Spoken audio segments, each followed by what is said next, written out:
샬롬 로중 읽어주는 제입니다. 오늘은 5월 25일 수요일 로중입니다. 주님, 위대함과 능력과 영광과 승리와 존귀가 모두 주님의 것입니다. 하늘과 땅에 있는 모든 것이 다 주님의 것이기 때문입니다. 역대상 29장 11절. 하나님은 한 분이시요 하나님과 사람 사이의 중보자도 한 분이시니 곧 사람이신 그리스도 예수이십니다. 그분은 모든 사람을 위해서 자기를 대속물로 내주셨습니다. 디모데전서 2장 5절 6절. 우리의 빈손을 영원한 영광으로 채우는 하루 되세요. 샬롬 하올람. 모든 사람들을 향한 하나님의 마음. 한국은 중국, 일본에 비해 복음이 늦게 전해졌습니다. 대부분의 서구 선교사들은 한국이라는 나라가 있는지도 알지 못했습니다.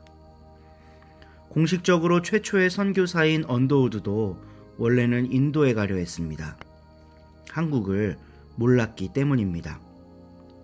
그래서인지 선교사들의 편지나 보고서에 한국은 종종 은둔의 왕국이라고 기록됩니다.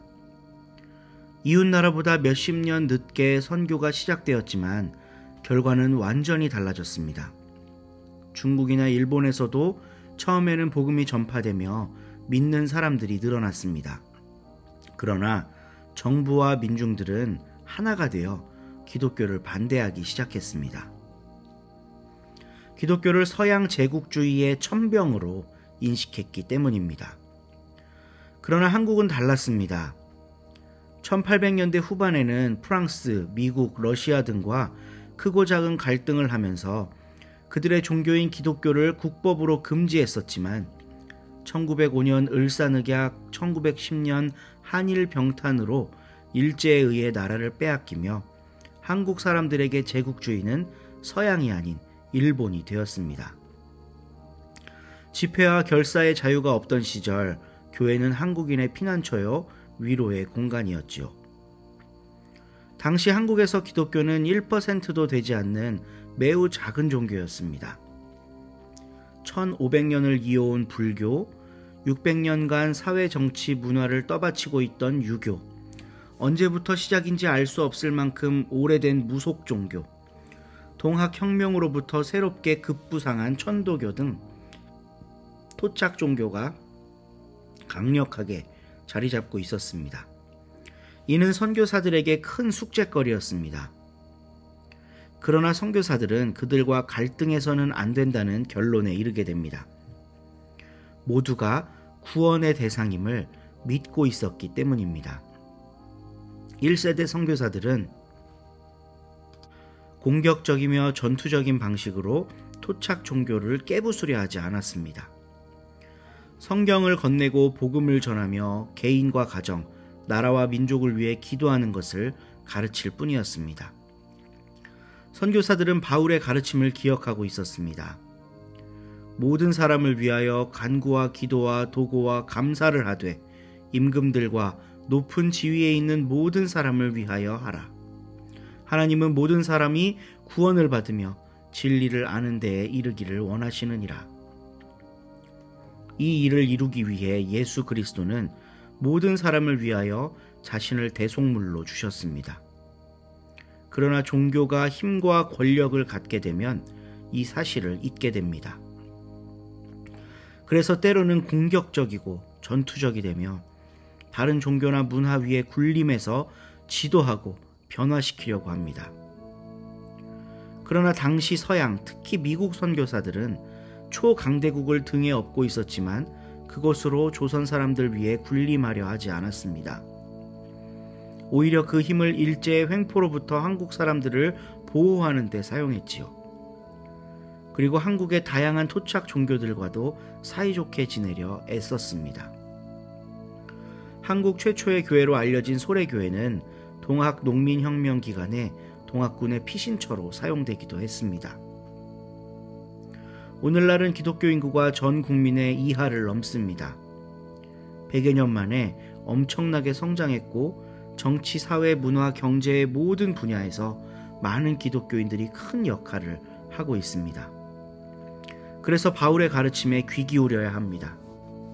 모든 사람이 구원받기를 원하시는 하나님의 마음을 품고 모든 사람을 위하여 간구와 기도와 도고와 감사를 드릴 때가 바로 지금입니다. 기도하겠습니다. 하나님, 이 땅에 복음의 씨앗이 떨어져 자라나게 하시고 열매 맺게 하시니 감사합니다. 열매는 하나님의 기쁨임을 말씀을 통해 깨닫습니다. 그것이 우리의 힘이나 권세가 되지 않게 하시고 우리는 끊임없이 모든 사람을 구원하고자 하시는 하나님께 간구하며 기도하는 신앙인이 되겠습니다. 우리의 의지와 결단을 도우소서. 예수님의 이름으로 기도합니다. 아멘.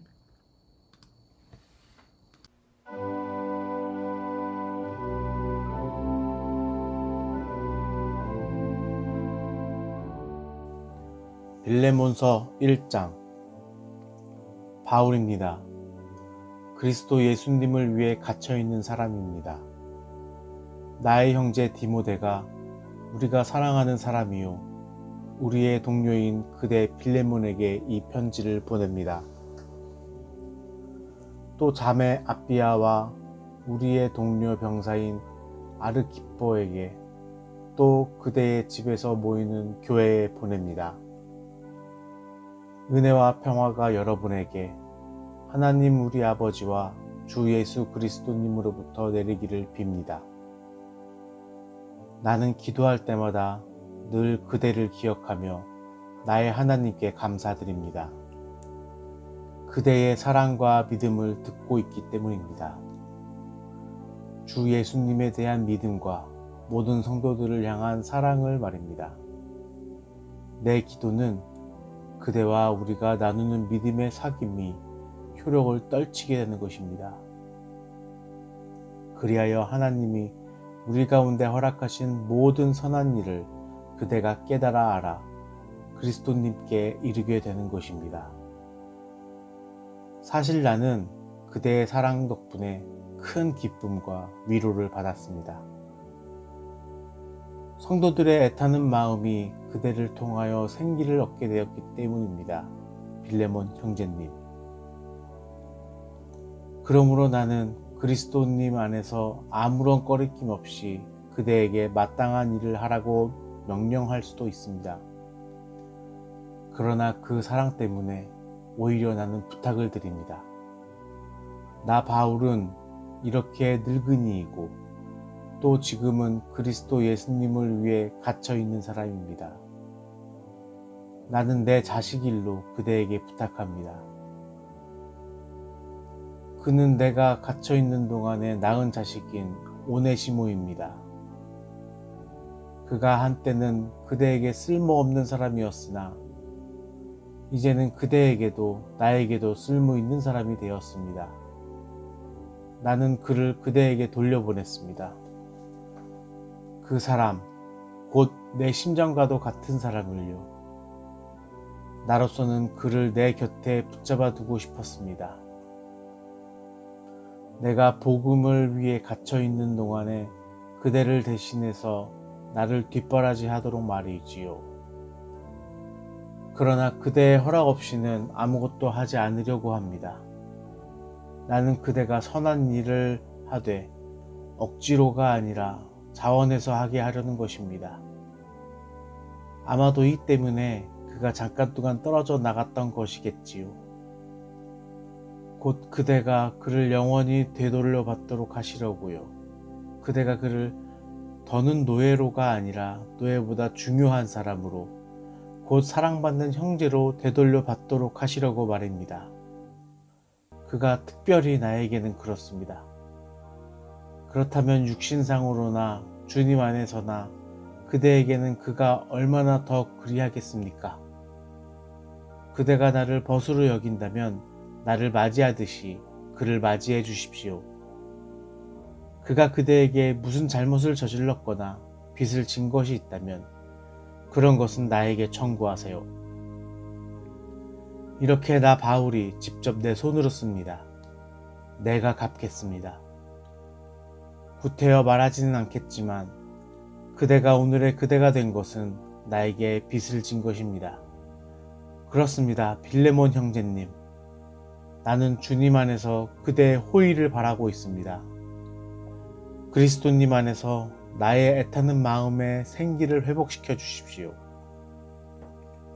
나는 그대가 들어줄 것이라고 굳게 믿고 그대에게 썼습니다.